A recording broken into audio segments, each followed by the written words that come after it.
2, 1. Boom, and welcome to the Big Honker Podcast, brought to you by Eyesight Drones. I am Jeff Stanfield. Hi, I'm Andy Shaver. I tell you what, for us having last week off, I nailed that introduction. The music went down perfectly. Could not be more proud of myself. Well, let's don't go bragging about how things are going today, okay? On the line with us today, we're really excited to have you, Mr. Chef Jean-Paul Bourgeois. Did I get that right? You did great, man. You did great. I'm proud of you. Now I'm even more proud of you. You nailed the intro, you nailed the name. We're off to a good start. So I mean, growing up where you did, that's an everyday name. So like when the substitute teacher came in, they probably didn't butcher that ever in your name. Yeah, I think for the most part, like my mom had more of a more difficult time saying my name than most people that grew up in my town. She's from Louisiana, not quite as South Louisiana as the town I grew up in, but yeah, I would say that's pretty regular. Of course, they even go a little more Cajun than mine, so Yeah, it is. There's some that you see, you're like, how the hell is that English, or how's that even a language? It's got an X and a U, and what are we doing here? You should. My wife and I play a little game when we're driving through Louisiana, and there's like road signs and city signs and little towns and so on and so forth. And she's from Midland, Texas, and I'm always like, so how do you think you pronounce that? And she'll give it a shot. It's about a 50-50 that she's pretty spot on or just butchers it. But even like some of the towns, like still, if I've never seen them before, I'm like, Beauchenier? Yeah, I think so. All right. I was in Lafayette, Louisiana one time, and a guy gave me some directions. Oh, no, there's no way. And it was a coon ass that gave me directions. I was so freaking lost. I mean, it wasn't even close, like. In that part of Louisiana, there's still such a strong population that speak like Cajun French. Yes. And for a lot of generations that language is even dying or died with their dad or granddaddy or something like that. But they're starting to bring it back and teach it in schools. Not like it's very applicable in like the real world, but just the fact that, to keep up with, the heritage, they're teaching that as an elective or something like that. So it's nice to see, but it doesn't surprise me that somebody like yourself would go into South Louisiana, especially that area of southwest Louisiana where accents can get pretty thick, and then correct pronunciations in French and so on could get pretty mind-numbing, if you will, if you're not used to it. So when was the crossover? So when did they? I mean, obviously some of them probably still don't, but when did they start to transition from French to English? The early settlers. I'd have to. I knew this at one point, and I'd have to break out my Louisiana history book. But really what happened is that during the big migration, and they went out to Nova Scotia and Quebec, some settled there, some continued to move south and settle in parts of Louisiana on the Cajun coastline from like kind of where I'm actually all the way from Venice, which is in the southeasternmost point, then all the way to Johnson Bayou, which is the southwesternmost point before you get to Texas. That whole area is flooded with that culture. And that would have obviously been the French. And I'm not sure, there were a few different nations throughout the Louisiana Purchase and settlement of Louisiana that laid claim to Louisiana, right? And that used to run all the way from the north to all the way down to Louisiana through the whole Mississippi River. That was Louisiana at one point. I forget whether it was, I think it was the Spanish, but I'm not sure. It could have been the English. But at one point they said that they outlawed speaking French in Louisiana, and you couldn't speak it in public. You couldn't teach it in schools. And that was during the early settlements of Louisiana. And that's where the break started to happen. And it wasn't out of just natural evolution of how languages went. It was one of those things that the French and the Cajuns especially were thought to be less refined or stupid, or the way they spoke French was not polished like traditional French. It had evolved into what we know as Cajun French, and it became outlawed to to speak it or teach it in schools. And that was obviously long before I was alive, my dad was alive, or anything like that. But it is part of the history of it. Well, and that's got to be, like a big FU to the people. They're just like, okay, we're not going to speak this anymore.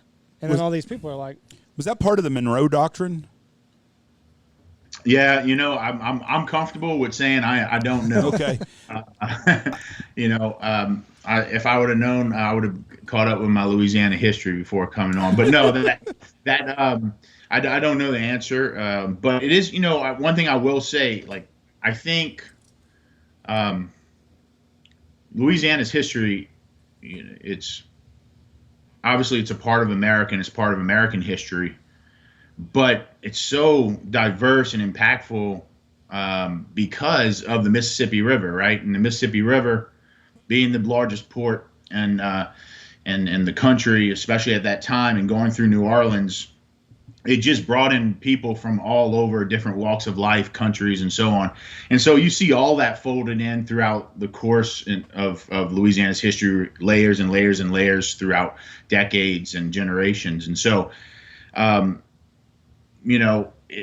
it is something that Louisianans today are very proud of. And I love it being where I'm from, which we call the Cajun coastline, right? And that's essentially, if you want to look up Louisiana, if you looked up I-10 that ran through the southern Louisiana portion, it's like a little sliver, right? It's like, a little tiny section of I-10 in south. And that's really where you have this really strong super regional influence of Cajun food within that little sliver of Louisiana. The rest of Louisiana is huge and big, and there's Baton Rouge, and there's Monroe, and there's Shreveport, and there's Ruston, and there's all these other towns. But that little Cajun coastline, it just still harbors such a strong Cajun culture and history and heritage. And I don't know, it's beyond any other place that I've ever been and visited or kind of hunted in or eaten in around the country. Like some people say, like New England. Yeah, New England has this big regional cuisine. Like New England is everything from Maine to like Boston. Right. It's a huge amount of states. Or you can say Southwestern food. Okay, well, that's West Texas, New Mexico, Arizona, Southern California, Southern Colorado. That's a huge, when I'm talking like super hyper regional cuisine, I-10 and South in Louisiana, it's like unlike anywhere else in the United States, and even unlike anywhere else in Louisiana. And so to me, that's just such a cool part about the state. I tell you what's funny is we have people hunt with us from Louisiana. Our biggest out-of-state hunters are people from Louisiana. They like to have a good time, and they appreciate hunting, and they're enjoyable to be around.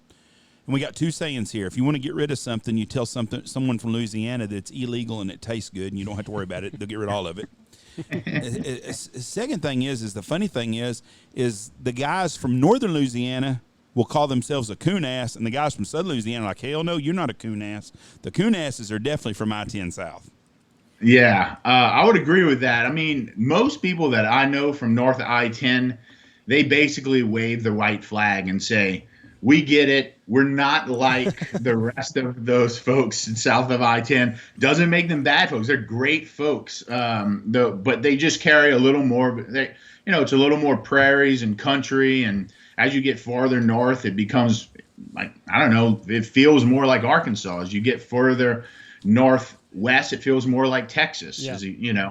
And so, I don't know what those guys are telling you that are hunting with you from northern Louisiana that's saying, and look, like obviously there's lineage and families that come from those areas that are up there. So who knows? But most of my friends from up there would be like, we get it. We ain't like y'all, but we love y'all, and another thing, they all bring because anytime we get a group from southern Louisiana, they all bring their own pots to cook in. Nothing against what you got, but I got my pot, I got my stir, like I've got it. I'll bring it, and we'll go from there. We do have one transplant though. Mike Stewart lives in northern Louisiana. I think that's what he was saying. He's as good a cook as anybody from southern Louisiana I've ever had though. Right. He's spent a lot of time in southern Louisiana, and you can tell. He is Yeah. a damn good cook. But they've all got their own special pot that they do this in, and this is what we're going to cook in. That doesn't surprise me at all. That makes me pretty proud to hear that, folks. And that's the thing. It's like the men, especially, I don't know, more than any place I've seen in the world, they're such prideful cooks. Yes. They love to, a lot of times, mostly on the weekends, like that's their time is to cook on the weekends. That's how I grew up. But you're exactly right. I think one thing I love is when I travel, if I'm driving anywhere, and it could be from here to Oklahoma for the most part is where I'll kind of drive to hunt, different radiuses. But I'll always have an ice chest filled with maybe like fresh Louisiana shrimp or redfish and speckled trout or hoghead cheese, Bourdain, cracklings, beef jerkies, Tasso ham, all that stuff from those Cajun meat markets. And it's not so much for me to just consume, it's me to bring as gifts and cook at the camps and all those different places.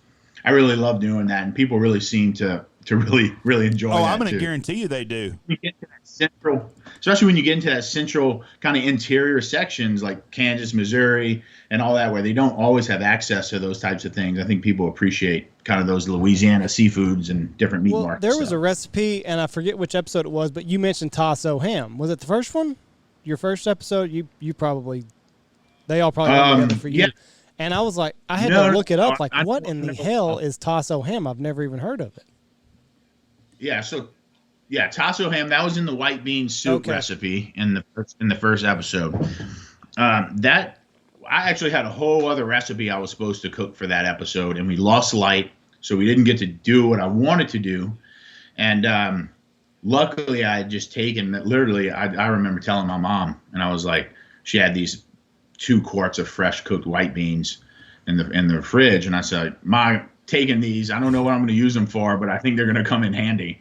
And we ended up doing it on the first episode because we ran out of time. Tasso ham is usually pork shoulder that's sliced into, I don't know, 1/2 inch, 3/4 1/2-inch steaks, and then cured with things like clove, cayenne, black pepper, salt, garlic powder, and then smoked. And then you use that in things like white beans. A famous dish that people use Tasso in is called makshu, which is an Indian dish. It's a corn dish, basically a fresh corn and fresh summer peppers cooked down with Tasso ham. And usually you would eat that over rice, as if everything in Louisiana, we kind of eat it over rice.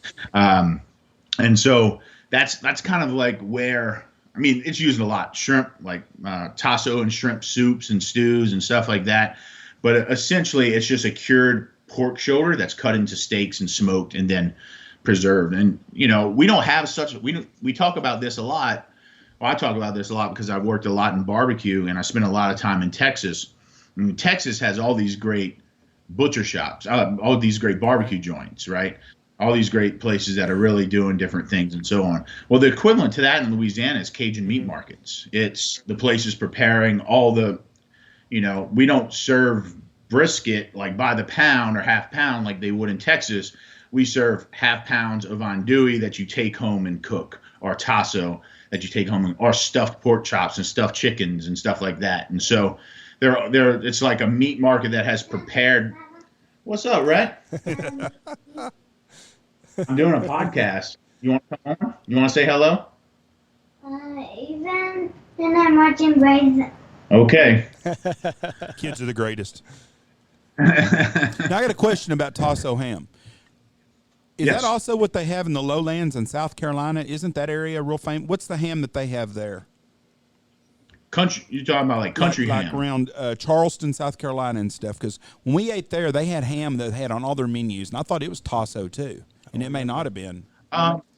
It sounds like country ham, which would be more similar to like the Italian prosciuttos or the Spanish Iberico hams, and that would be a pork ham, like a pork back leg, that's just salted and air cured and then sliced really thin. Was it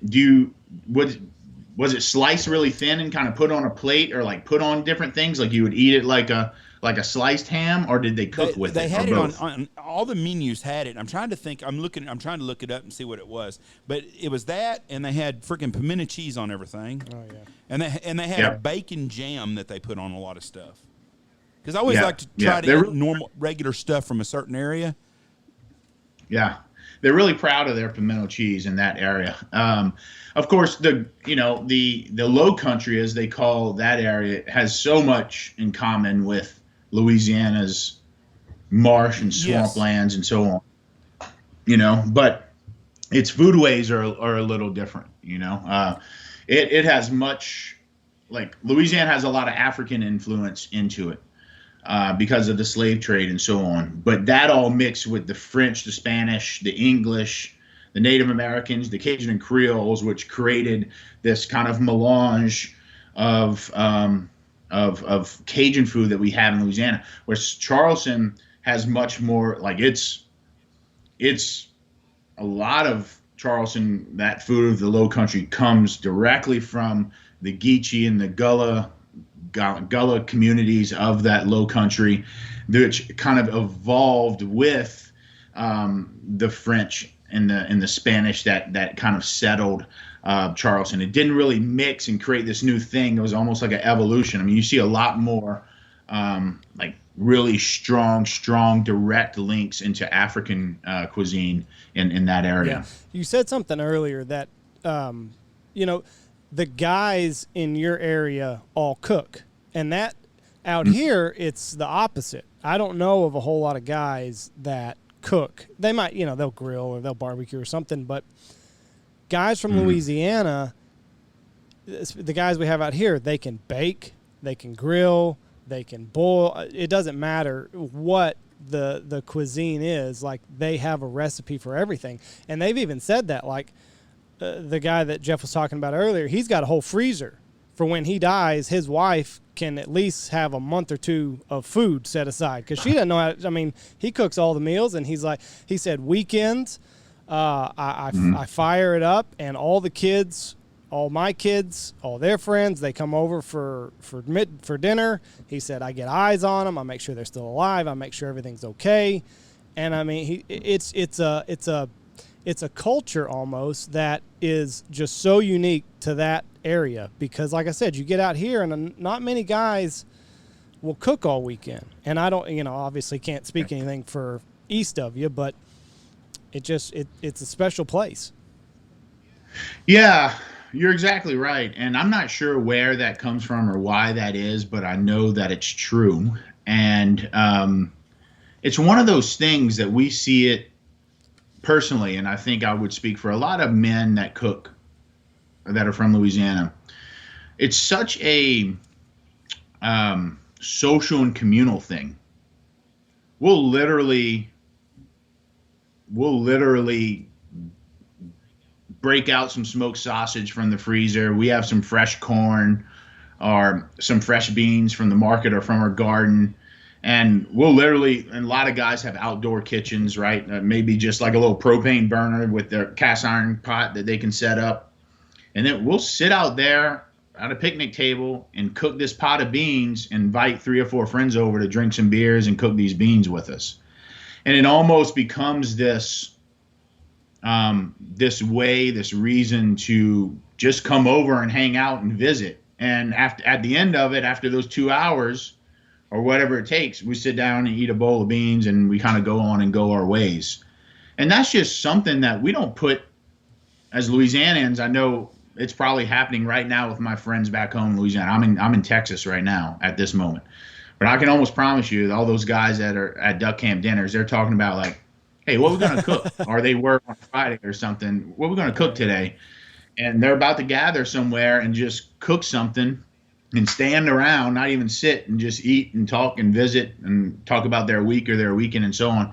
And just, I don't know, I mean, that really was kind of embedded into my childhood at a very young age. And so I mean, it's what happens at the duck camp, at our duck camps, like every day. It's hard when we were doing duck camp dinners, and as we're talking about duck camp dinners season 2, it's hard to even think about what's the main recipe we're going to highlight for that day or for that episode, because we're cooking nonstop. We may cook 4 or 5 different things a day, when you consider breakfast, lunch, and dinner. I don't know. So, yeah, I mean, that's definitely something that my dad says something in the first episode of season 1, and he says his exact wordings.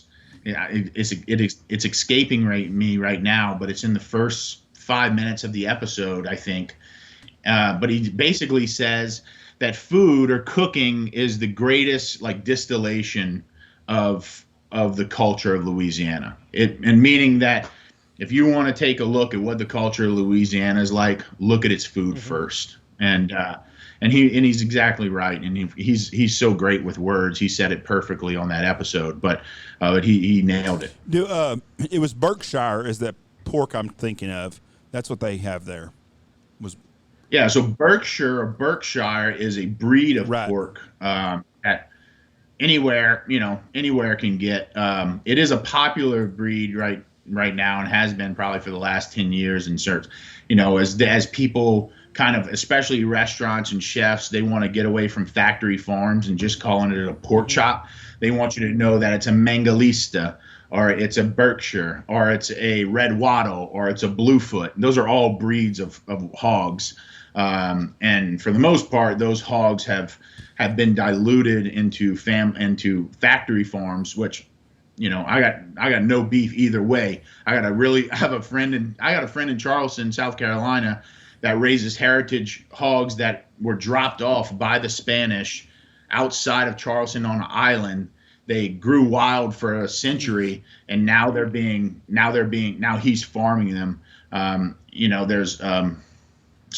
There's people like that, but he also farms just normal pigs that he can sell to barbecue shops because they're $2.50 a pound, not $8.50 a pound on the hoof. It's just a different thing. So you cook a lot of game.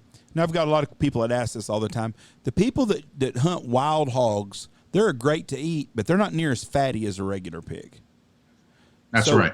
Can you make really good sausage out of them, or do you have to add so much pork that it's? I mean, what are you having to add to a wild pig to make it work, to make sausage with it?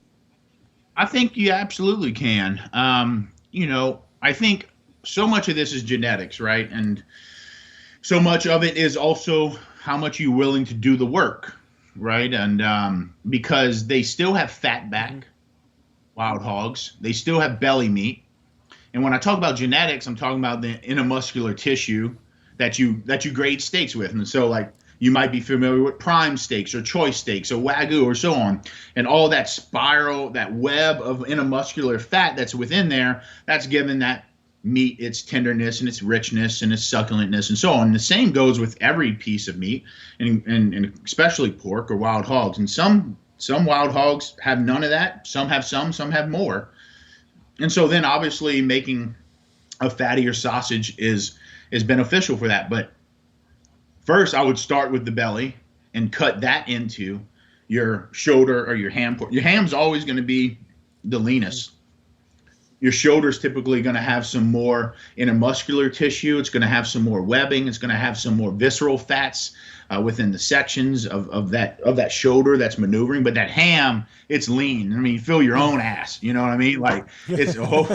It's tough, and your shoulders just got a little more jiggle to it, right? I mean, this is just how mammals are, and so.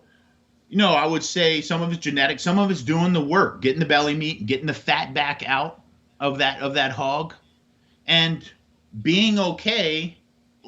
It's okay if a hog's 80-20, right, and not the 70-30 or the 60-40 you may want for sausage. I think what really matters in that sense is how you cook an 80-20 blend compared to a 60-40, and that's a much different conversation. You can't cook them the same. It's not the same product. And that goes with making deer sausage. That goes with making waterfowl sausage. That goes with making any type of sausage. And so the fat is obviously going to do a lot of different things, not just keep it moist and juicy and tenderized, but it also enables heat to move in a different way throughout protein. And so when you're mixing more fat in, that heat is being distributed in different ways than a leaner cut of sausage or a leaner blend of sausage. And so I can geek out all day about these types of very granular subjects of food and talk, but I, sausage making was when I kind of one of the first things that I learned how to do as a professional chef. I had cooked all my life. I went to culinary school, and then when I went to my first job outside of culinary school, I got the role of making sausages for the restaurant. And growing up in Louisiana, I had a deep connection kind of with that, with the andouilles and the smoked sausages, the different fresh sausages that you find throughout Cajun culture. And so I got really good at it. And I think sausage making is one of the more creative ways to deal with wild game. And you can make, green onion, you can make roasted garlic, you can make jalapeno cheddar, and that's all the common things you can do. But, I've made like hamburger sausage, right? Where I literally will have like chunks of pickles in it and American cheese and mix in like frozen cubes of yellow mustard and ketchup. That's good. So you slice through it, you get those pockets of like yellow mustard and ketchup with American cheese and pickles. And it's like reminiscent of a hamburger. Or you can go wacky with it. Shrimp sausages. Like I love making seafood sausages and stuff like that. So anyways, I can talk about these things all day, and I'm sure that's not why you had me on this podcast. Well, I mean, it's what makes people interesting. I mean, just that is the one thing about this show is like, we've kind of got an umbrella of what we want to talk about, but like, if you want to geek out about food science, like I'll let you, because I like listening, because those are the things. That's how you know when you're talking to somebody that knows their shit. I mean, I'm a very rudimentary cook. Like, you're going to cook a steak until, 135 and pull it off. Well, I can't tell you, what's happening to the meat as it's on the grill. So, to me, that type of thing is interesting. And if you were to tell me that, you have to cook a sirloin different than you would a ribeye because of the fat and all that stuff, I'd like to hear it. So, Before last week, I would have told you can't cook a duck that I would like, because I don't like to eat duck. But we ate at a French restaurant last week, and I had some duck that was pretty good. You went to Mexico, Jeff. They had a French restaurant. There are some French Mexicans out there. I just realized that this week. And there's some hibachi Chinese Mexicans, because they were making sushi, and it was damn good too. But I had a duck this week that didn't taste like a duck. It was good. I really liked it. Yeah, you think it was a farm raised duck? I think it was pork that they just said was a duck, because that's what it tasted like. And the guy with me eats a lot of ducks, and he goes, "That's not duck, that's pork." It was very good, though. And I saw Andrew Zimmerman cook. You know who Andrew Zimmerman is, I'm sure, right? I do. I saw Andrew Zimmerman cooking a duck. He was hunting in Missouri, and he cooked some mallard, and he made it medium rare, and it looked really good. And I would try that, I think.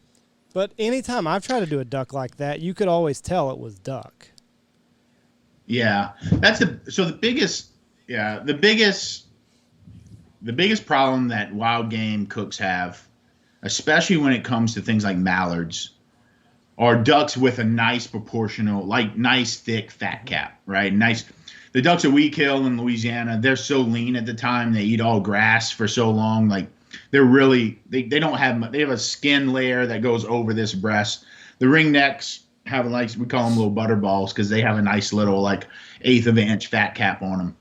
But for the most part, the biggest mistake is people even overcook it to the point where it goes past medium rare medium, and they can slice it thin, or they don't cook it enough to where it's just falling apart, and you can eat it like a stew.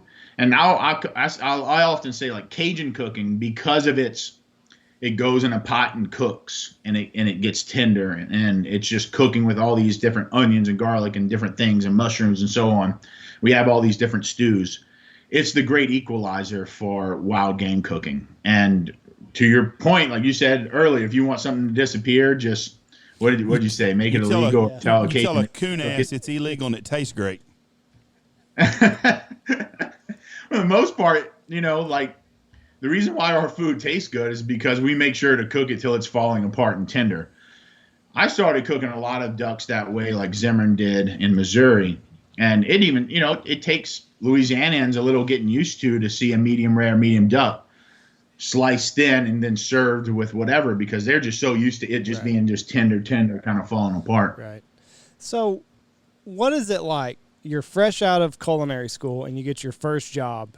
Is it like the stuff you see on television with, you know, the violent, you got the head chef and he's just a dick to everybody? Is that accurate to some extent? Yeah, I mean, to some extent, it's very accurate. I think over the course of the last 10 years, folks highlighting that through mainstream television and media and, you know, different, you know, harassment and abuse and different, like, those things happen. Probably still happen in a lot of kitchens. I was lucky enough not to be so much in there, but I did have some bosses that were, you know, as a line cook, you go into most of them, and people like graduate culinary school, you go into being a line cook or a commis cook or a prep cook. And then you have chefs. It works like a brigade, like a military system. I mean, that's what it was. That's what the whole system was based off of, the military, right? And so, and it's very, you know, veterans tend to go into chef and cooking jobs because they like the structure and they like the discipline and they like having direction and they like completing task and checklists and having a focused kind of reason why they're doing what they're doing, working for a bigger cause with a team. Like, all those things make sense to us. But some people can take it too far. Like, this isn't the military, bro. We're not going and, you know, trying to capture Saddam Hussein. Like, we're cooking for people. And so obviously, like, there's a seriousness to it. And things can get heated. I've never had a hot pan thrown at me, but I've been yelled at many, many times, like cursed at, yelled at, belittled. But I'm one of those people that answer to that and respond, and that's a way to motivate me. But a lot of people aren't like that, and that's not right or wrong. It's just the way people are. And I'm not forgiving any of that for what happens today. But I would say a lot of that is accurate, maybe still is to a certain extent, but surely there's a lot more awareness of it today. And, the assholes are not assholes anymore, or don't, never make it into kitchens anymore, because like you just don't last long being like that. And for the most part, you don't get the best out of people when you are that in nature. But yeah, like, it's a stressful, demanding, intense environment to begin with everybody being peaceful and just like living their best life. It's crazy intense from the time you walk in, from the time you walk out. And, every now and then your emotions get the best of you. There's two chefs that I couldn't work for. Who? Gordon Ramsay. I'd want to slap the piss out of that fucker pretty quick. I could really tell. And Anne Burrell. Cannot stand that woman. Yeah. Bobby Flay seems like he would be a really cool dude to be around, and he probably is the complete opposite. And Guy Fieri seems like he'd be a cool dude to be around. See, but Gordon Ramsay, he talks about his early days, and like he was the one that had pots and pans thrown at his head when he was on the line. That's probably how he learned. I mean, it's just how it was the environment that he learned in. Anne Burrell is a miserable person. She seems that way. She's a sweetheart, actually. I know Anne well. Well, of course you do. That's about the way I roll. She does not seem like a sweetheart when I've seen her on TV. Yeah, well, people play their parts, and that's what makes good TV. That's why Gordon Ramsay is the way he is, because that's what people expect of him. But I will say, like, Gordon Ramsay's generation, just like Daniel Boulud's generation. So this is all the same generation. Ramsay, Boulud, Repair, Bourdain. He was a cool cat. Bourdain was the best. That whole generation grew up. Marco Canora, Marco Pierre White. I can go on and on. They were my inspirations and kind of idols when I was a young chef. That's the books that were Emeril Lagasse, Bobby Flay. All those guys you just mentioned, they had pans thrown at them. They had burn marks from tongs that were heated over stoves to teach them a lesson. They had, I mean, bad things. Like it's much more like it in the old days, and I'm not old enough to know this, but hearing it from those guys, it was very much like it was a lot of hazing. It was kind of that. If you couldn't take it, if you couldn't handle that type of intensity in combination with the already present intensity of a professional kitchen, then that was the way of weeding out the weak links. So it's just like everything else in America back then. Yeah, I mean, that's firemen, policemen, whatever you did. So I mean, I can't say that I had it like those guys, but I did. I was taught by that generation. You know what I mean? And but the internet changed everything, right? Like us being able to share everything like we're doing right now, that changed everything. And I like to think for the most part in my career, the better. I mean, it's why you see, look, let's just fucking talking about it, right? Like it's why you see such a high rate of alcoholism, drug abuse, divorce, suicide out of professional kitchens. I mean, it's just the way, because you pour the identity of a chef. It happens at every plate. It happens at every meal. It happens with every guest, and it's poured onto a plate. And that's how they express their artistic value in life. They value their lives and their work through that one plate, right? And you do it over and over and over. And what do you hear? You hear a lot more. This wasn't cooked enough. This was too salty. This tastes like shit. You're not a good chef. The reviews from media, the reviews from Yelp, all that comes to you, and it's like, this is my life work I'm pouring into this. And 95% of the reviews could be great, but you all know it's the 5% that sticks with you. And the people that had a good experience don't always go to Yelp and leave a review. They just leave happy. No. They tip the waiter. Right. They tip the waiter, handsomely, and they don't give it a second thought to go to Yelp or to go to one of these sites and say, listen, I had a fantastic meal. The chef knocked it out of the fucking park. The only people that go to Yelp are the people that are miserable with their lives, and it wouldn't matter what you fucking fed them. They were going to find something to bitch about. Yeah. And look, some people may be watching this show when it's all said and done, and be like, that guy's a pussy. You're like, he in my day we did this and he did that, and he just, but the truth is like, I mean, there's, you see a high risk of drug abuse and alcoholism and suicides in doctors for the same reason. Now they're dealing with people's lives, right? But I think as a chef, like, we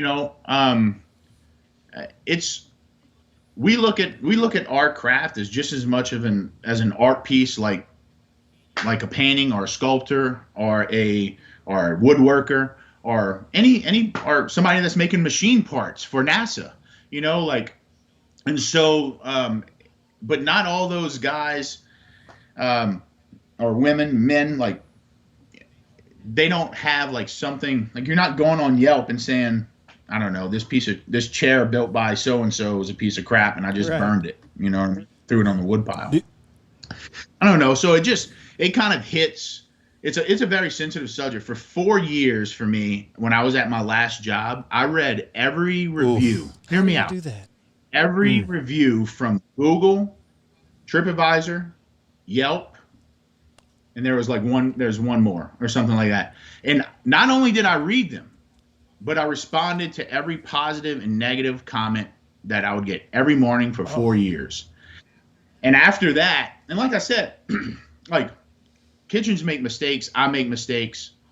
I'm an expert at what I do. There's no doubt about it. There's not a lot of people that I've cooked for that said, damn, dude, that wasn't too good. And I'm okay with saying that because I know it's true. I know I'm a good cook. But you can't see every dish. You can't oversee every night and so on and so forth. Like things happen. That's just the way it is. And I know that. And so maybe that's 5%. But after 4 years of every day and 5% every day, it's like your heart keeps tabs on it. And then after those 4 years, I had to say, you know what?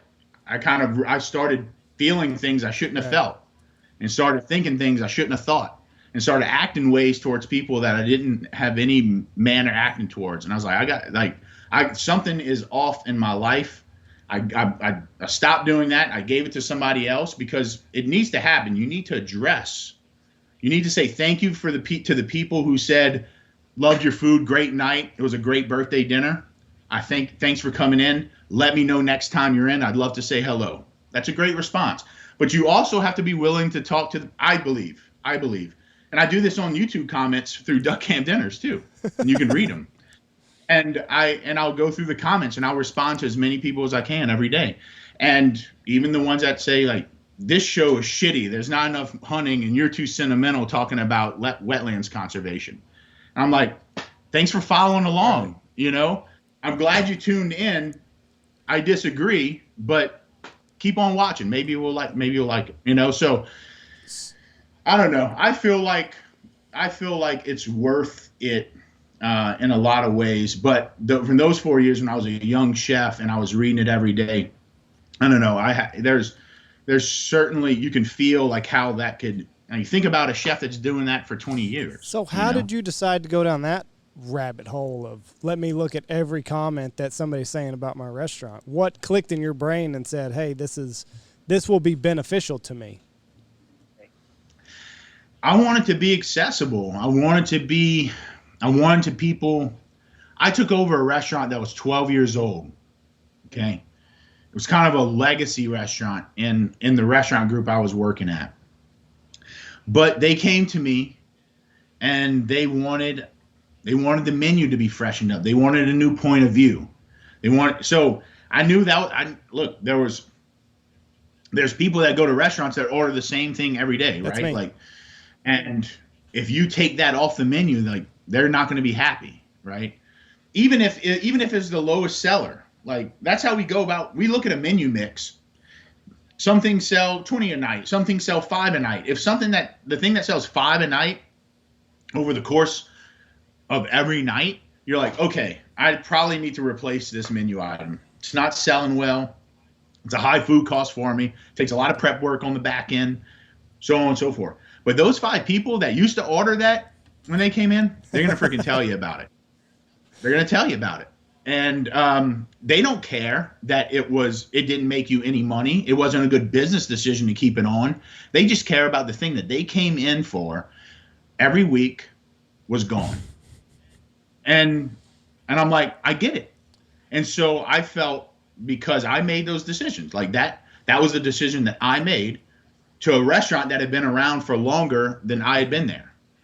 And I felt it was my responsibility to address that.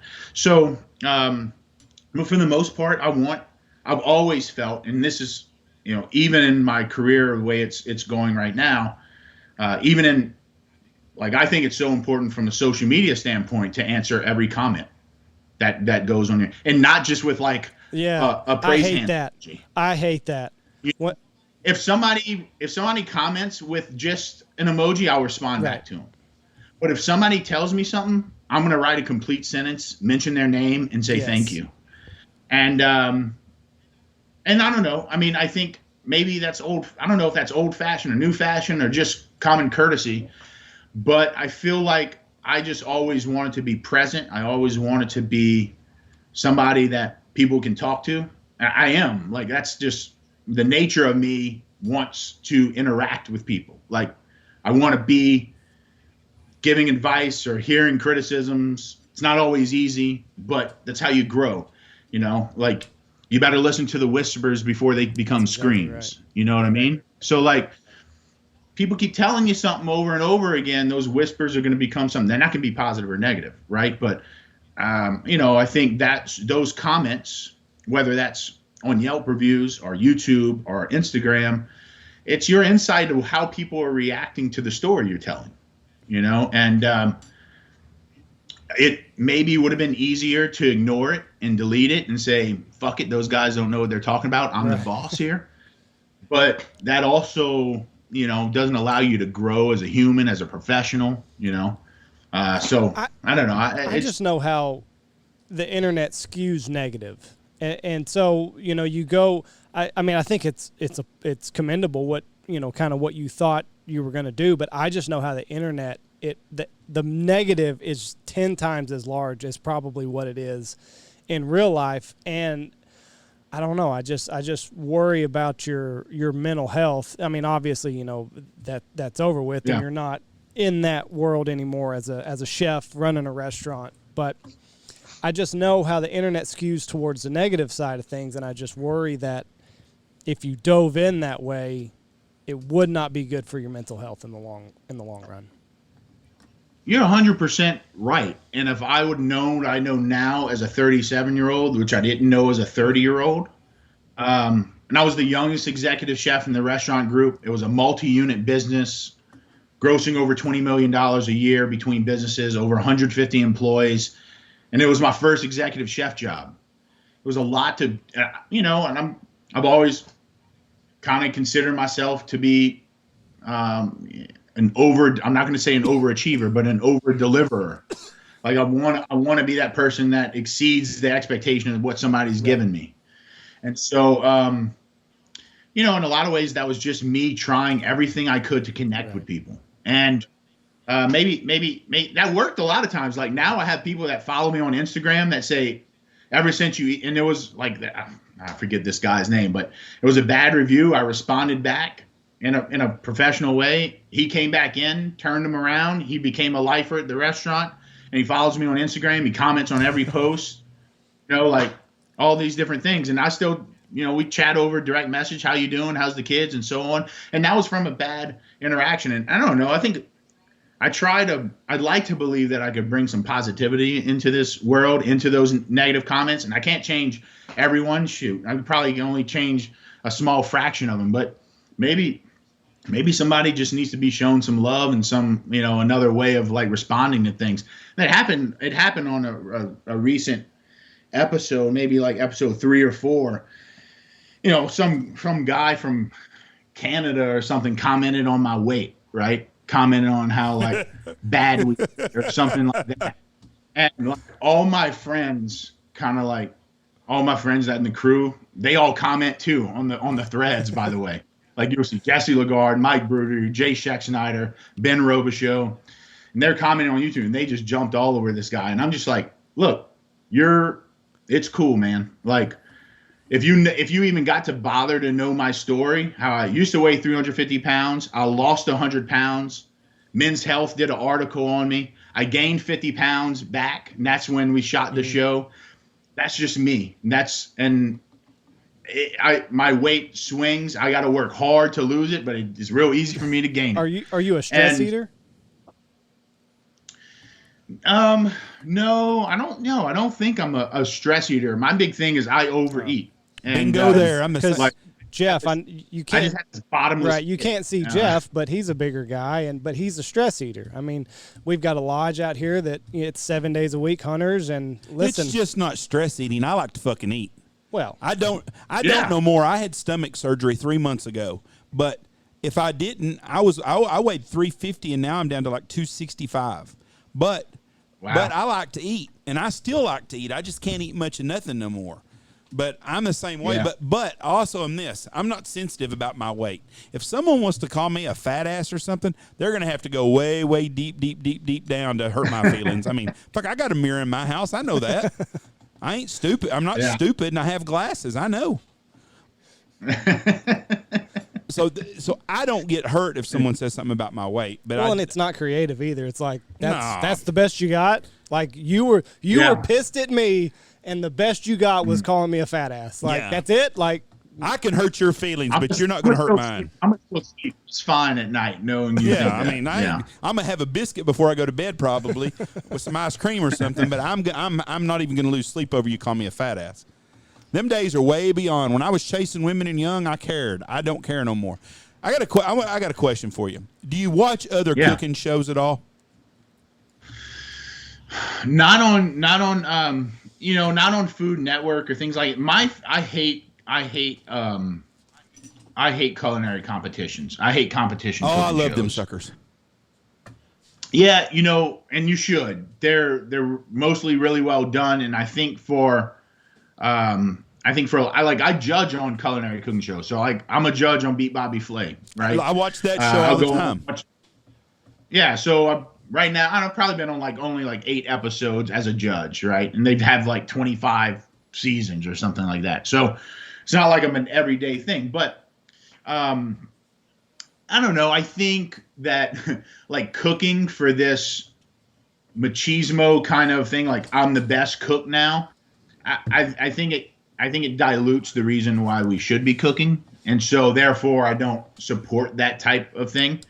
But I love to I read a lot of cooking things. And to your question earlier about actually wild hogs and sausage making, you might already, for any listener, I'm not the expert on wild hogs, but I know a guy who is, and his name's Jesse Griffiths,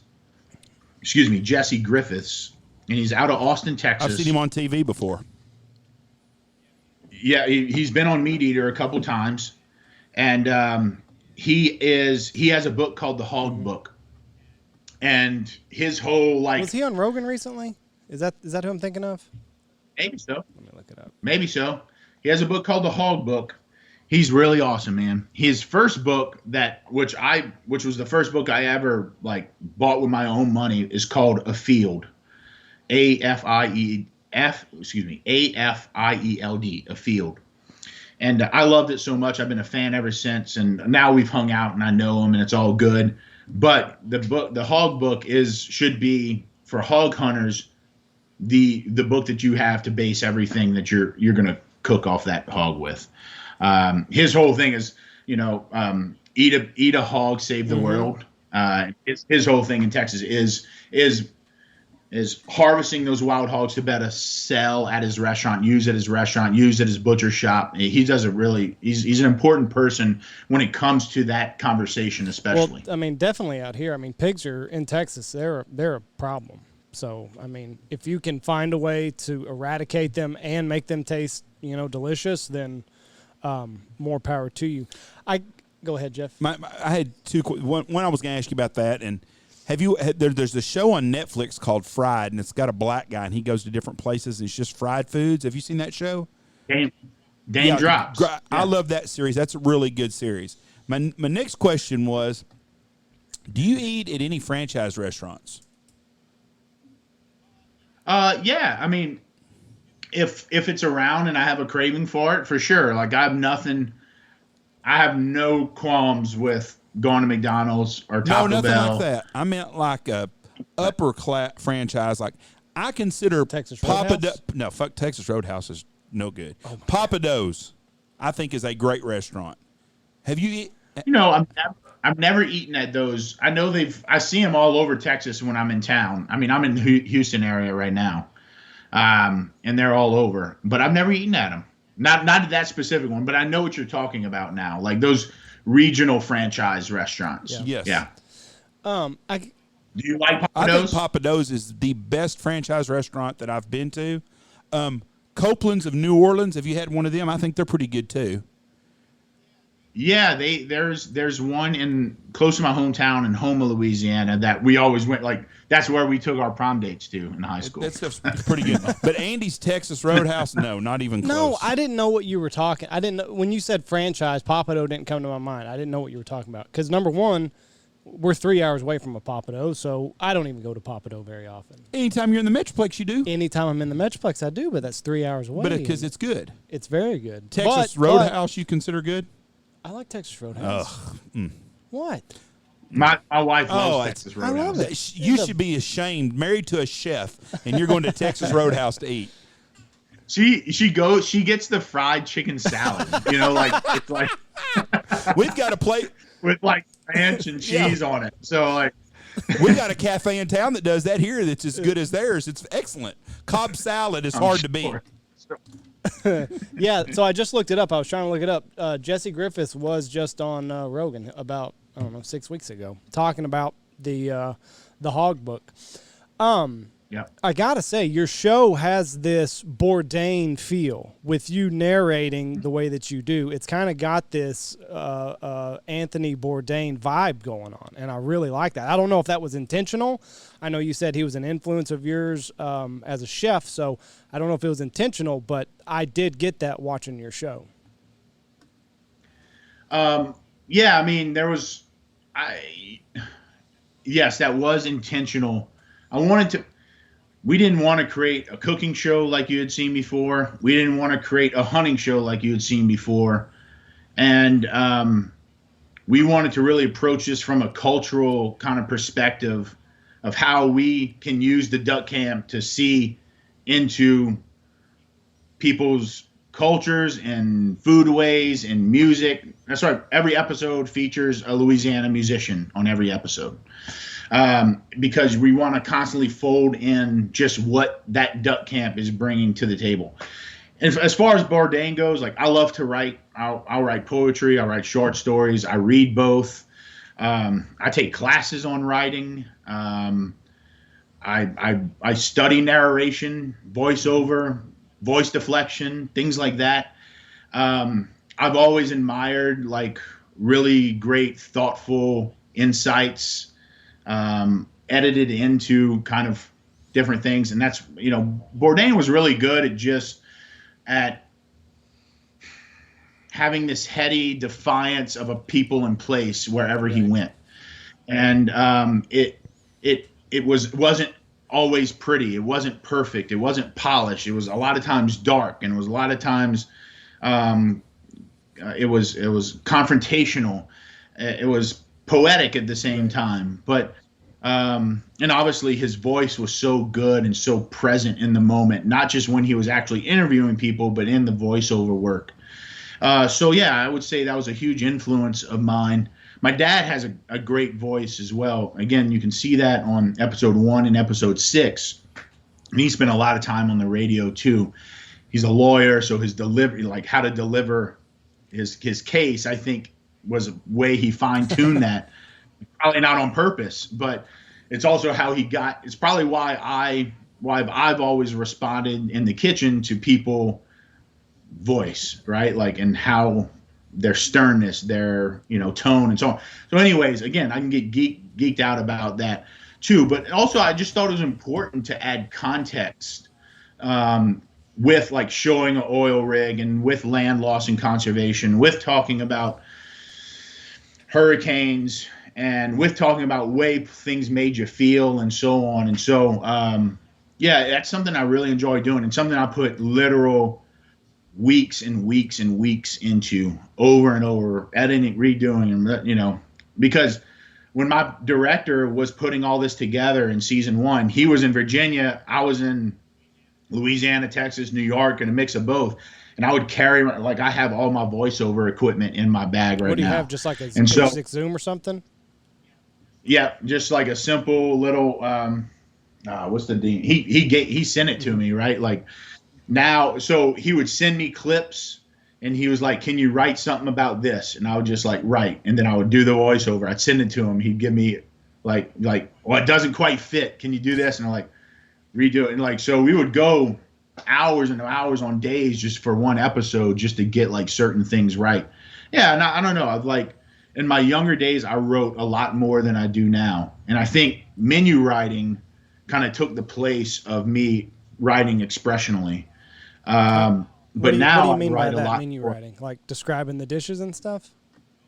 No, like literally writing menus and creating menus over the course of my 15 years. Okay. Like, and in some ways that's its own little short story, right? Like how we often talk about in the business, the lyrics of a menu, or the lyrics of a dish.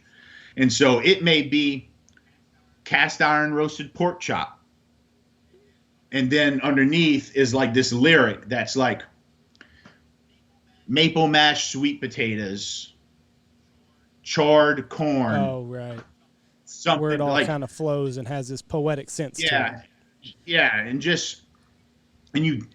it sounds weird, but we put a lot of time in when we look at a menu physically.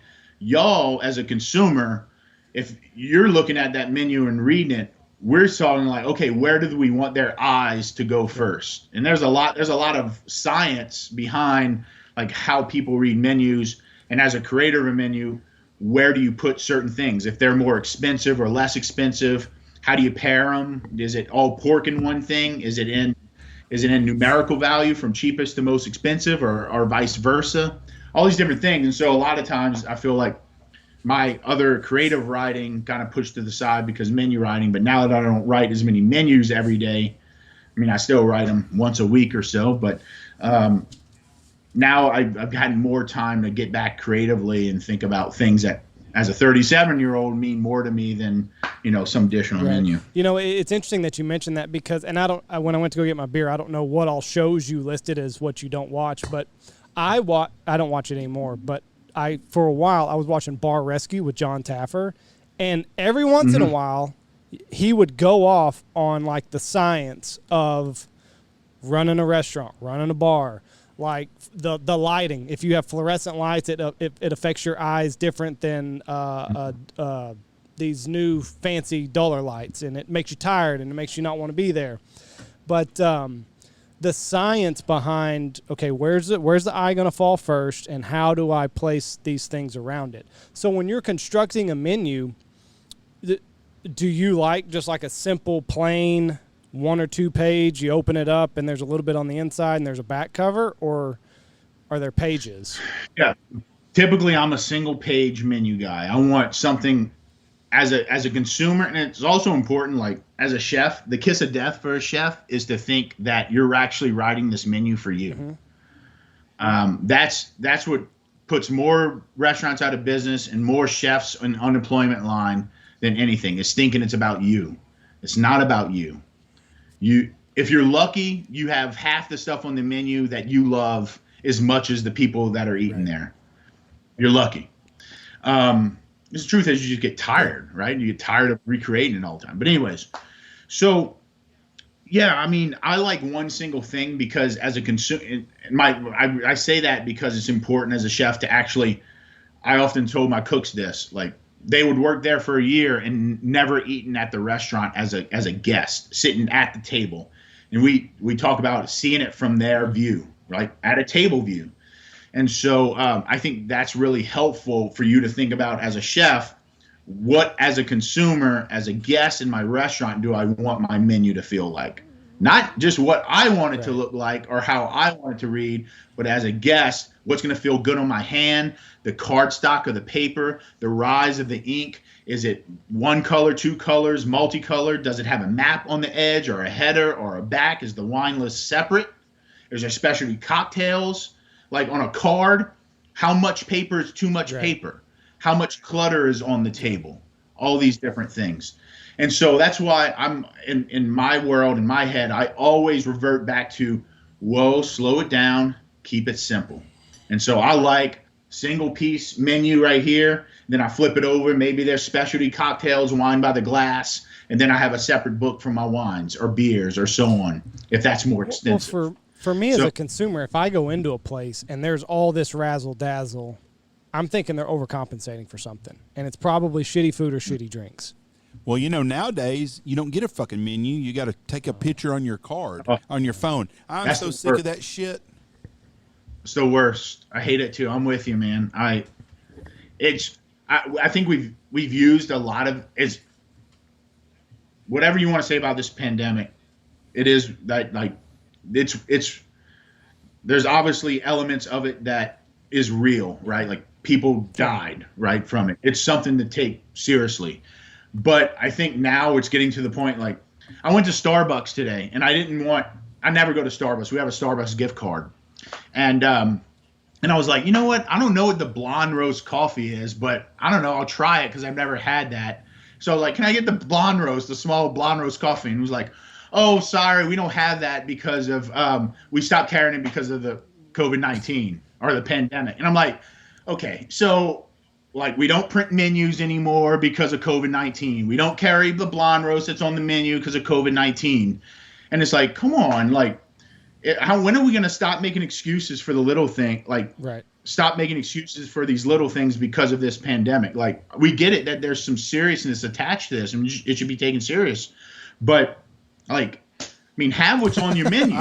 Or, like, give me a piece of paper. And what's really happening is like, oh, great, we don't have to print menus anymore and waste paper and have a paper card. We used to spend at one restaurant over the course of a year, $120,000 a year on menu paper.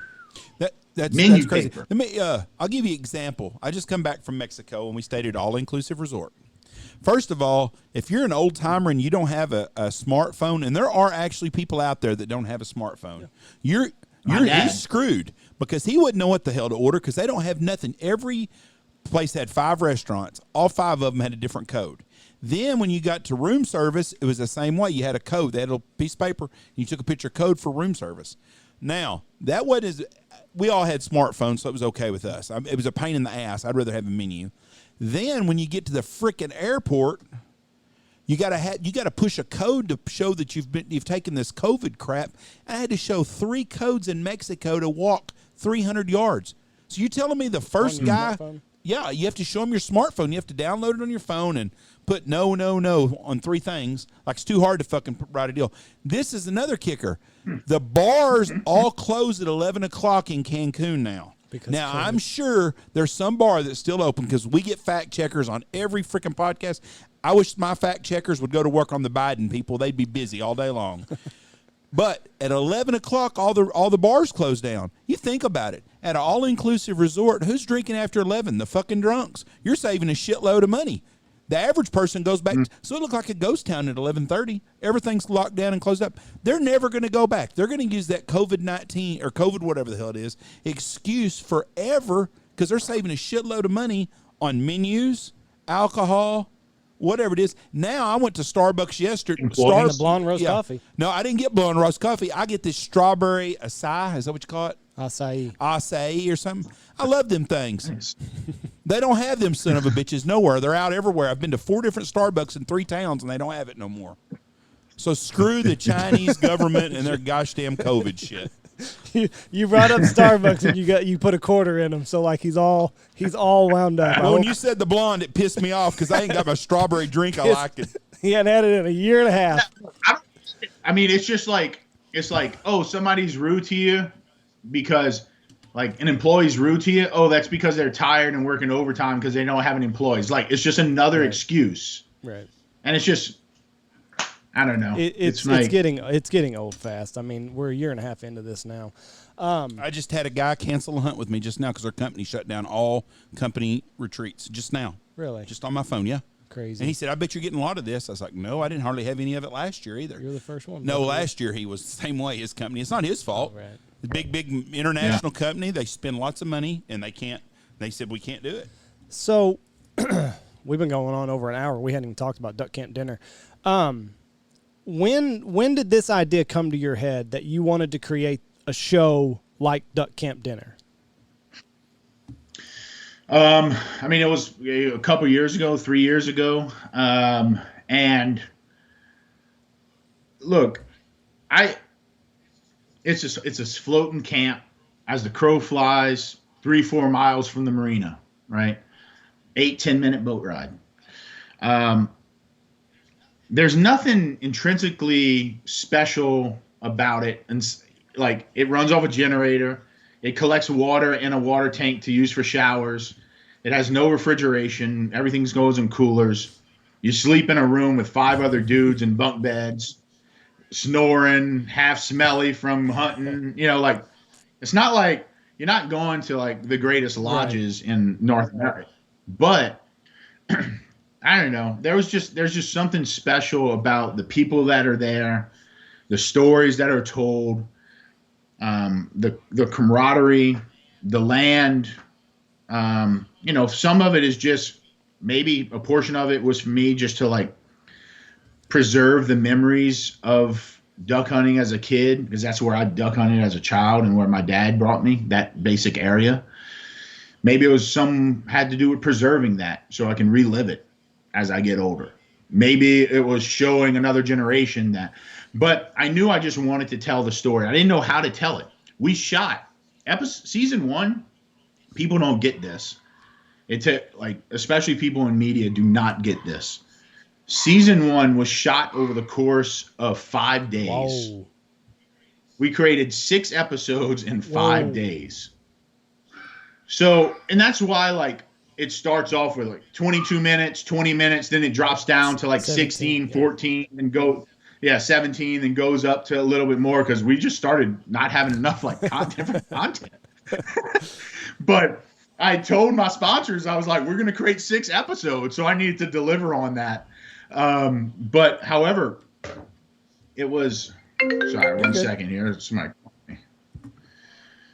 me. So, you know, but I just wanted to tell the story of this really special place that I thought, and I wanted to do in a way that, because I was kind of getting tired of all like hunting videos, and I was getting tired of seeing piles of ducks and geese and duck hunting and waterfowl hunting being like that.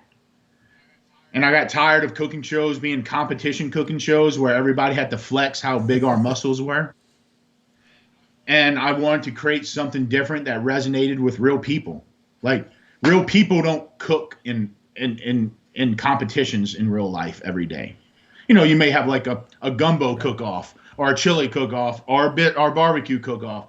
But every day we go and we feed our families and we cook what the freezer gives us, which the land once gave us, or whatever, the farm, the grocery store, whatever that is. And that's how we cook. And in the same way in hunting, like we all know, unless you have some primo spot where you have venture capitalists, people dumping billions of dollars into land and plots and seed and so on, and redistributing water, that hunting is most of the part like okay, hopefully. Maybe 4 times out of the season you get a bang up job. Maybe they hold ducks for half the split, or, you know, a full split, and you get lucky that year. But for the most part, you know, like, you're happy with shooting 8 birds and some poodoo, or maybe just ringnecks because that's the only thing that's down there right now, and the widgeons and the canvasbacks and the green wing and the teal have left, and the kind of bigger ducks have. So I just wanted to be like, lean into the truth. Part of me was like, is that so bad that we lean into actually what really happens around duck camps or around food, and not kind of try to church everything up to make people like get all the clicks? And what ended up happening is that, yeah, we shot a lot of ducks during those 6 episodes. I mean, I think out of those 8 hunts we filmed, we limited out 6 times. Not the best birds, as people say, but like, we don't care. We like to shoot. That's what my dad used to say. You miss, that's all right. We just like to shoot. And that's what he would say. And that's why, like, I don't get down on myself when I miss a teal 3 times and I'm behind him. Like, I just like to shoot. I'll freaking bring 4 boxes and burn them all up. It doesn't bother me. That's what I like. Yeah.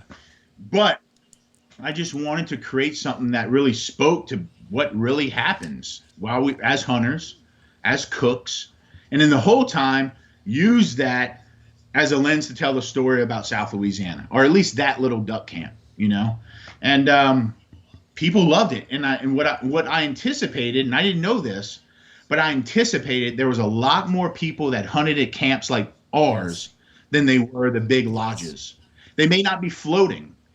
They may not be in Louisiana, but they may be in the middle of a cornfield in South Dakota, or they may be in some river reservoir in California. Or tons of people in Canada and South America message me all the time about hunting, about this show.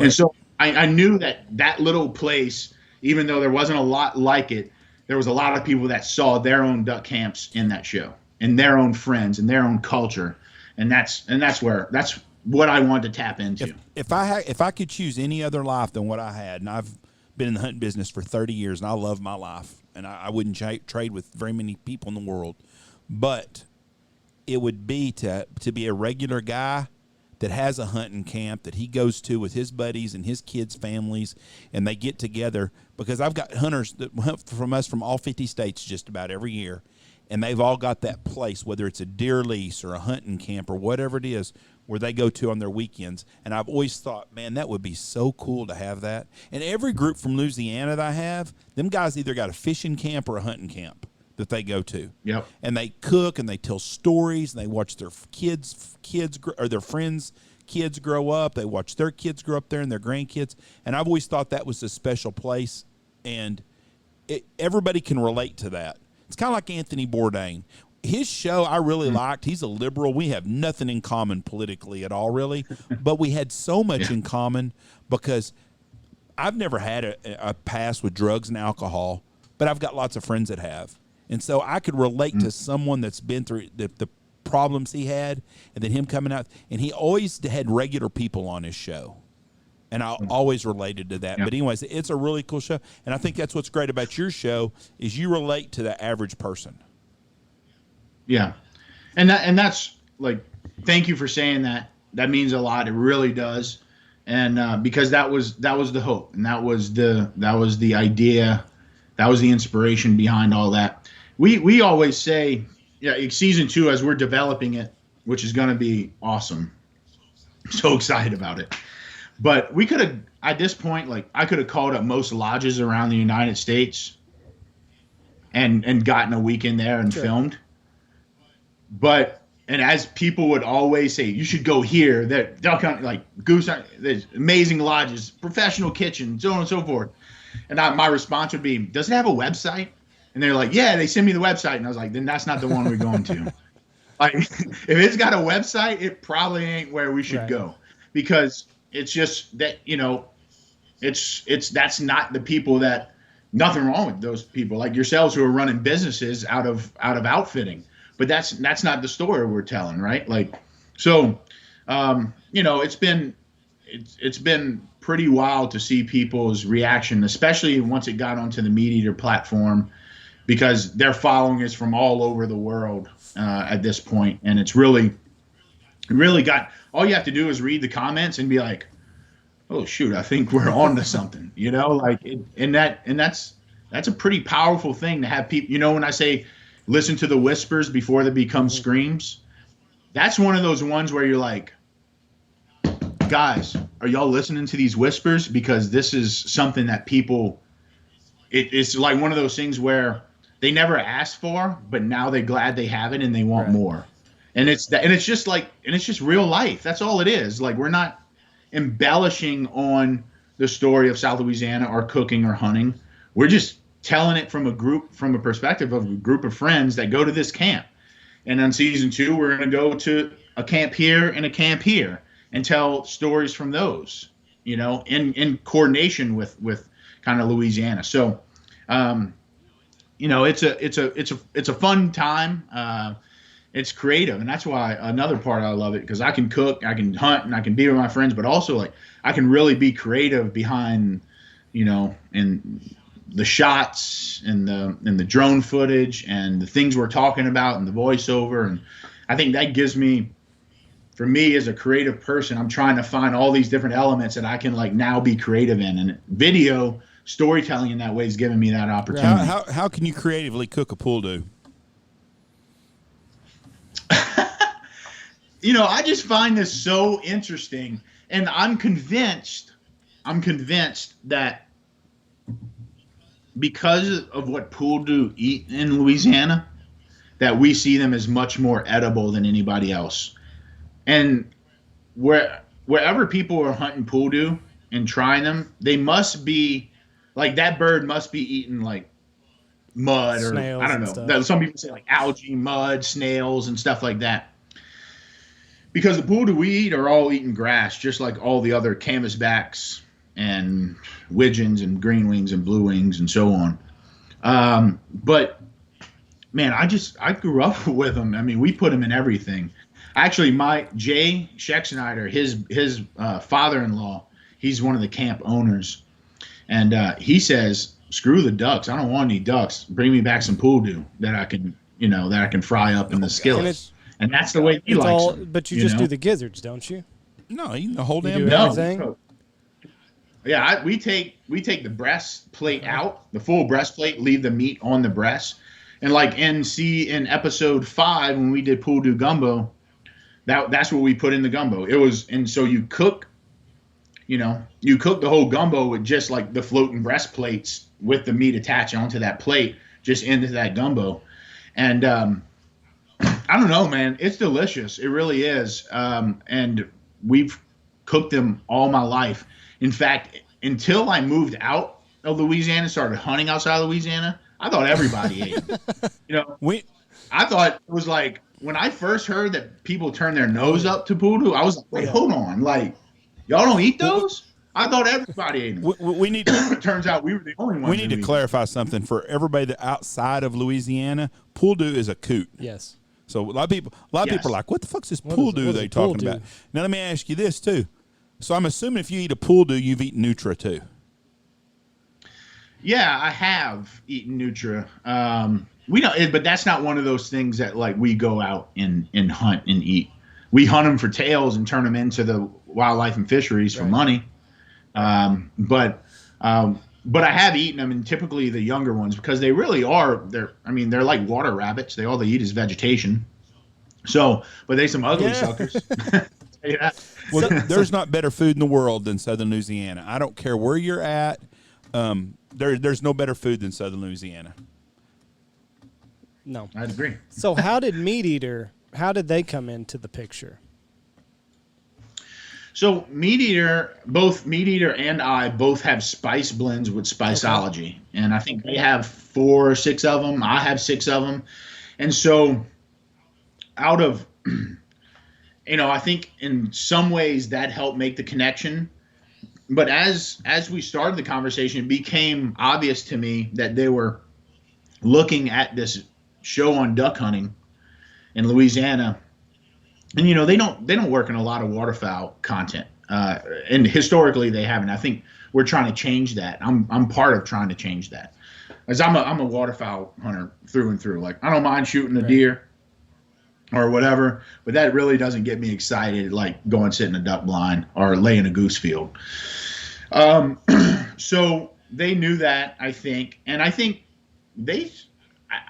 my gut tells me that they had been watching this and was like impressed, and just impressed by the production quality, impressed that we had a point of view, impressed that it disrupted food and hunting shows in a way that was real and relatable. And that's what you like about the Meat Eater series, is that they miss and show it, or they overcook a thing and show it, and they have that conversation. And I think that plays into the lives of most of us as hunters and cooks and so on, is that, more times, like, you didn't grill a steak for the first time and nail it, most likely. You likely undercooked it or overcooked it, and it took you a couple times to get it. And what we see on Instagram is just the perfect steak.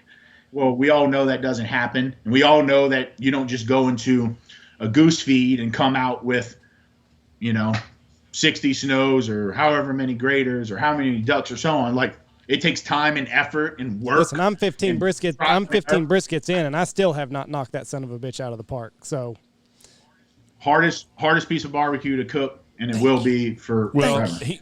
Andy can cook the shit out of a steak. He can cook the shit out of ribs, but he fucks up a brisket more than anybody I've ever known. But I'm happy to talk about it. I don't shy away from it. I'm not going to show you that perfect slice of brisket with the nice little smoke ring on it. Like, hey, I lean into it. And the perfect bend over your finger. The pull test and all that stuff. Yeah, I lean into it. We had a local guy on with us that has a food truck, and he was talking about it, and I was like, do you buy the most expensive pieces of meat? Well, hell no, I buy the cheapest shit they got. Brisket. So that's Andy's problem. You're not buying cheap enough meat. I guess so. I don't know. Yeah, the history of barbecue was based around all the cuts that, the white folk didn't exactly want. Right? Yeah. It was cheap off cut. That fried show, I think it was it, or there was another one they had with a black guy that went to other countries and went to Ethiopia, Benin. He went to Benin, I think is how they pronounce it. And it was interesting. I did not know okra was an African vegetable. I just figured it was a southern vegetable, but that's real big, and the okra and sweet potatoes came from Africa. 100%. I mean, that's like okra gumbos is an African dish, not a Cajun dish. The use of okra into different like gumbos, that we're taking from that culture to make a gumbo in a Cajun way. But there's like a shrimp and okra gumbo that's about as African base as you can't like as possible. Like that's, you still see that dish cooked in parts of coastal Africa where the trade started coming from and such. So I'm really believing that if my family tree really went back enough, I think I'm black somewhere because I love black food. African. Look, I mean, there's a reason why a lot of times in America we phrase it as soul food. I got in trouble for that. Why? I got in trouble for saying it was soul food. That was racist. I thought, I like it. How's it racist? I like black food, soul food, whatever you want to call it. All I'm saying, I don't necessarily think soul food is just food from America. I mean, African Americans. No, Southern food. I mean, soul food is things that are cooked with your soul. Well, my mom's seafood gumbo is soul food to me. Like a pot of collard greens could be soul food to another. And so we like to put these like neat little boxes and titles on things like this is what barbecue is, or this is what soul food is, or this is what Cajun food is, and so on. And although that has merit in some ways in terms of like being technical or historically sound in it, but really food that's cooked with soul, that speaks to you, that reminds you of being in a better place, that makes a bad day a little bit better. I mean, that's just as soulful as anything that you would put in a box of soul food. The best food anywhere on the continent is Southern food. Mexican food is out of this world. Southern food, coon-ass food, whatever you want to call it, down in the Cajun food, soul food, the African-American food, that's the best in the world. And if you go to Europe, the best food in Europe is in Italy, which is in the south. It's in southern. You've never even been to Italy. You're going to have to listen to him. Maybe he's got a different take on it. Italian food is, I'm Italian. Italian food is really great. Well, you're biased. But you've never, ever heard anybody say, I want to go to a good English restaurant. Ever. It don't happen. Shepherd's pie. You got a point. I mean, there's a reason why like pasta is on every menu in America because people just like it. And to your point, like Italy is a great country. It is in the southern Europe, but to your point, even more further, southern Italy, in my opinion, from Rome on down to Sardinia, is some of the best food in the world, and that happens in the southern portion of Italy. I concur.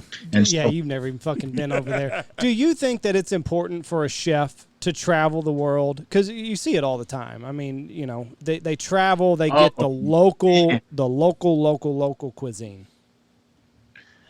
No doubt. I mean, there's just no doubt. And it doesn't matter if you're traveling to the next county or the country over. I cannot stress that enough, how important that has been to my career. And I haven't made, I can't directly look at, because I went to France in this time or Rome or wherever, that I made a bunch more money. It was so much better. But as a chef, as a creative, no doubt about it. If you're going to open an Italian restaurant and you've never been to Italy, you've already started on a bad foot. You need to go there and eat as much as possible. Spend a week, spend 2 weeks, spend 2 years. Do what you can to learn as much about it. And that goes for everything. Yeah, look, my wife and I have been fortunate enough to travel around the world. We've been to some really incredible places. We just got back from Turkey for 3 weeks. I saw your Instagram. It looked beautiful. An incredible country, predates, you're talking about food that is still cooked the way it was cooked before Jesus walked the earth. It's pretty awesome to be able to see that still happening in the same way today. My point is that, I could never understand I travel to eat.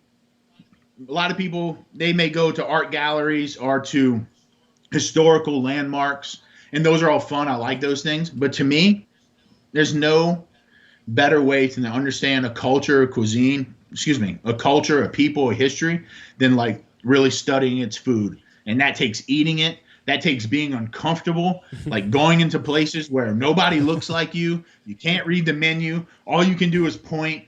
And, you as you walk in the restaurant, you're looking at other people's other people's tables, and you kind of pick one out and you're like, try to figure out a way to tell them what they're having. Can I have what they're having? I mean, I've eaten some really gnarly, weird things that I didn't even know what I was eating when I ate them.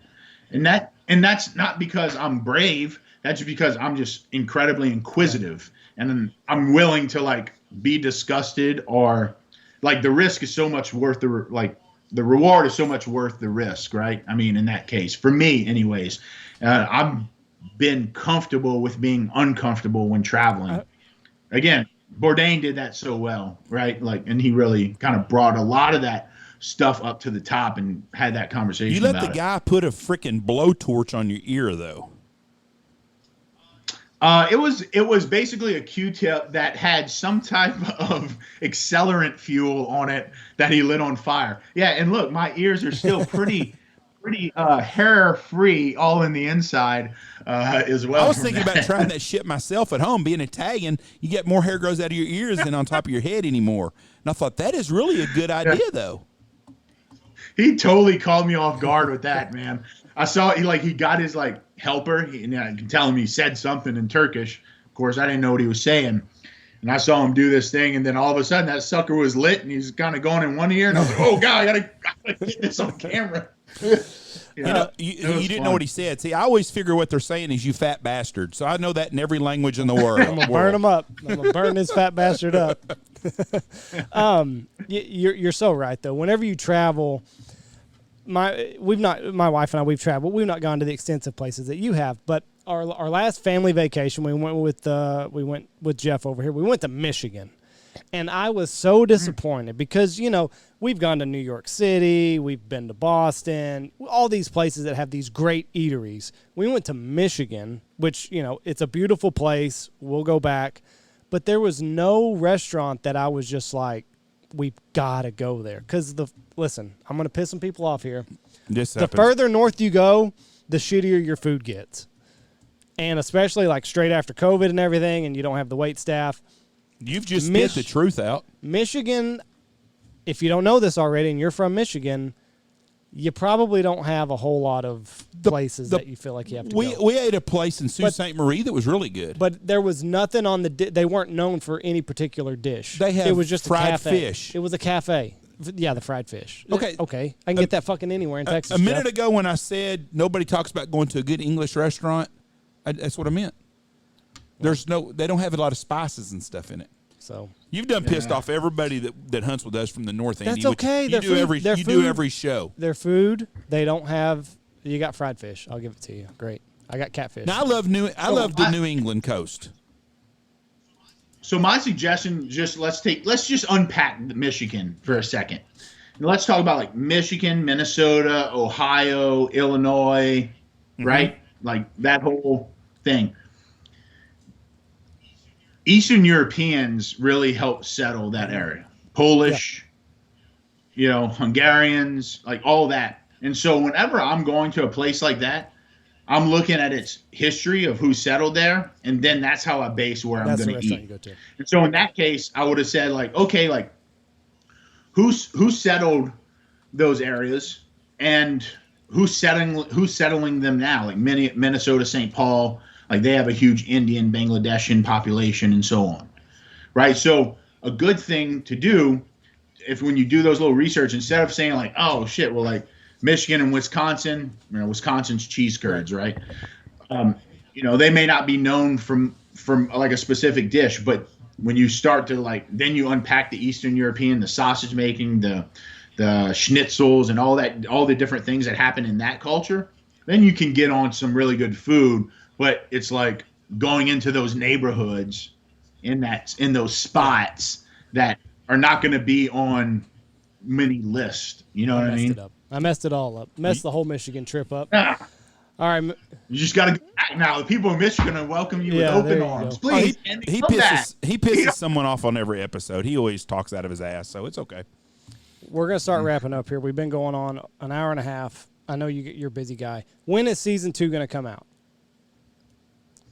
Season 2 will come out 2022 before for the next duck season. So I can't put any specific time on that, but I'll tell you it'll be before duck season 2022. It's a year away. We sure appreciate you being on here. If you ever get out to West Texas and you want to go shoot some cranes or some ducks or geese, you sure holler at us. We'd love to have you in Listen, camp. I know you. I know. Hey, where exactly in West Texas are y'all? Not by the city, way? so we're an hour north of Abilene, 2 hours east of Lubbock, and an hour southwest of Wichita Falls. So we're in the middle of nowhere, basically. Yeah. So my wife and her family, they're from Midland. Okay, we're about 3 And, hours, 3.5. 3 hours away, 3.5. We have some family, and she has some family in Abilene. Okay. And she has an uncle that farms Milo in Lubbock. Okay. So Yeah, um, we're an hour. Like I said, we're kind of there's a triangle from which Abilene, Wichita Falls, Lubbock, and we're kind of right in the middle of it. But I know you don't go to places that have a website, but we do have a pretty good early specklebelly season in November. You don't have to bring cameras or anything. Just come out here and we'll have a great time. So. Oh man, I love going to places with websites, but that's what I know mean. what you're saying. Listen, it has been a pleasure to talk to you. I wish you all the success in the world. Duck Camp Dinner, if you have not checked it out, it is you've done a great job. So I don't know if it's I'm sure it's exceeded your expectations, but because you don't really know how people are going to perceive it. But you've done an excellent job with it, and I wish you the best moving forward. Hey, thank you, Andy. I appreciate your time and getting to talk shop with y'all. I'm happy to do it anytime. Really, I love this, and if maybe once a week or I don't know, think about it. If you start getting a bunch of questions about food and cooking, I'm always happy to come on. We can knock them out, little Q&A section, something like that. So y'all answer in the comments what y'all want to see in food, and I'm happy to come We'll back. sure do that. Thank you so much, sir. You have a good day, and God bless you and your family. Thank you, guys. Have a good day. Chef Jean-Paul. Very nice guy. Very, very nice guy. I need another beer. Well, you pissed everybody in Michigan off. That's so. okay. Their food sucks, and they know it. Actually, the food was not bad. It wasn't anything special, Jeff. It's northern food. Nothing special. Okay. All right. Thank y'all for listening to us. God bless y'all. Have a safe day. Ladies and gentlemen, go check out all of our sponsors. Check out Shin Gear Waiters. They're changing the waiter game. Check out Pacific Calls, Dive Bomb Industries, Boss Shot Shells, Dirty Duck Coffee, Lucky Duck, the Looking Glass Duck Club Podcast, Gundog Outdoors, Goose Creek Retrievers, Bangtail Whiskey, Eyesight Drone Service, Stanfield Andy Shaver. And go check out Duck Camp Dinner.